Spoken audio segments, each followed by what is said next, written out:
दोषम दोष. आणि गढुळाचं पाणी कशासाठी हे त्याच्यावरच गाणं काढलं असं वाटतं. तर माझा त्यांना एक सल्ला आहे की सल्ले देण्यापेक्षा कामात लक्ष द्या. हे अगदी बरोबर आहे गुरुजी तुमचं. तसं त्यांचं शेअर मार्केटमध्ये खूप पुढे जाण्याचे चान्सेस आहेत. शेअर मार्केट त्यांनी खेळावं, हरकत नाही. प्रॉफिट झाला गरिबांमध्ये वाटावा, काही हरकत नाही. पण सल्ले देण्यापेक्षा कामामध्ये लक्ष द्या असंच मी त्यांना सांगतो. त्यानंतर गुरुजी आपल्यासमोर एक पत्र पाठवलं होतं. आमच्या मंडळाचे माझे पदाधिकारी, आमच्या मंडळाचे आचार्य राजू ढोकरे यांनी. त्यांचा भविष्य काय सांगाल? राजू ढोकरे उर्फ राजू दादा, एकच माझा राजू दादा. यांचं भविष्य असं एकदम सुरू झालं संपतं त्यांच्या व्यवसायात. भविष्य मोठं आहे. त्यांनी पण मला फोन केलेला की मी नोकरी करू की व्यवसाय. सांगितलं दोन्ही मध्ये तुम्हाला फायदा आहे, दोन्ही मध्ये. आणि त्यांनी केला. गुरुजींनी बिर्याणी सुद्धा खाल्लेली दिसते. भले भातात पनीर कमी असेल पण तांदूळ चांगला वापरतो तो माणूस. हा, पण त्या माणसाला घरातून त्रास आहे. वहिनी त्यांनी एकदा मला फोन केला. म्हणजे त्या थोडेसे ना सांगतात त्यांचा भात चांगला होतो, माझा का नाही? त्यांचं जेवण चांगलं होतं, माझं का नाही? त्यांनी मित्रांना विचारलं, काही मित्र आहेत मंगेश सुंदर वगैरे, त्यांनी सांगितलं त्याच्या हाताला चव नाही, तो जो पावडर लावतो ना इतको त्याच्यात चव आहे.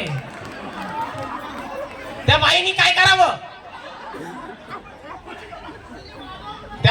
करावं? भाईनी मंगेशनी सांगितलं थोडी लावून बघा. त्यांनी लावली, भाताला चव नाही आली. काय करायचं मला विचार. मी काय सांगणार, मीच भात खातो त्याचा. त्याला सांगितलं अरे त्याच्या हातातच चव. मग तिने इतको लावायची, तिने सोडली, त्यालाही सोडायला हवं. तिने बघितलं इतको लावून काढून भाताला चव येते का, पण इतको बंद केल्यानंतर पण चव आहे जेवणाला. त्यामुळे त्या माणसाने नोकरी व्यवसाय सगळ्यात यश आहे, असं पुढं जात राहावं, गरिबांना अन्नदान करत. बरं गुरुजी, पुढे आमच्या मंडळाचे पदाधिकारी तर भरपूर आहेत. सगळ्यांचं भविष्य सांगत बसलं तर आपल्याला दिवस कमी पडेल. नांद्याला लावशी. गुरुजींना उशीर होत आहे. गुरुजी, एकंदरीत आमच्या मंडळाचं भविष्य सांगाल का तुम्ही? मंडळ श्री नूतन बापदेव मित्र मंडळ अत्यंत जुनं पारंपरिक कार्यक्रम घेतात, जसं माझा घेतलाय. चांगल्या लोकांना पाकिट देऊन बोलवतात. तसं मला बोलवलंय, पाकिट द्या ना. तर मंडळाचे उपक्रम खूप चांगले. जास्तीत जास्त लोकांनी या मंडळासोबत राहावं. तसे इतर राहणारे सगळे या मंडळासोबत आहेच, हरकत नाही. पण बाकीचे बाहेरचे असतील त्यांनीही जॉईन व्हावं.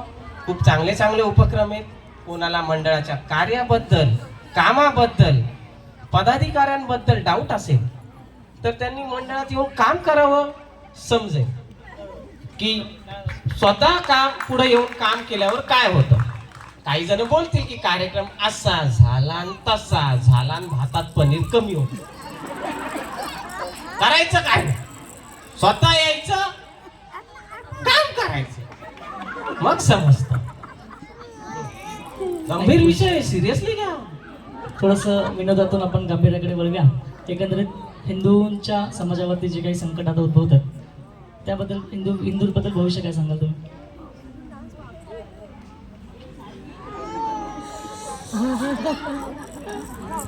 तसं हिंदूंच्या पत्रिकेमध्ये पितृदोष आहे. आपले पितर 500 वर्ष आपल्याला हिंदू ठेवण्यासाठी जगले, लढले, भांडले आणि आपल्याला हिंदू म्हणून ठेवलंय. पण आपण सेक्युलरिझमचा किडा घेऊन चाललो. त्यामुळे जर सेक्युलरिझम असा किडा घेऊन तुम्ही जगाल तर किड्यासारखेच मरा. आपल्याला लागलेला पितृदोष काढण्यासाठी आपल्यातलं हिंदुत्व जाग करा. झाशीची राणी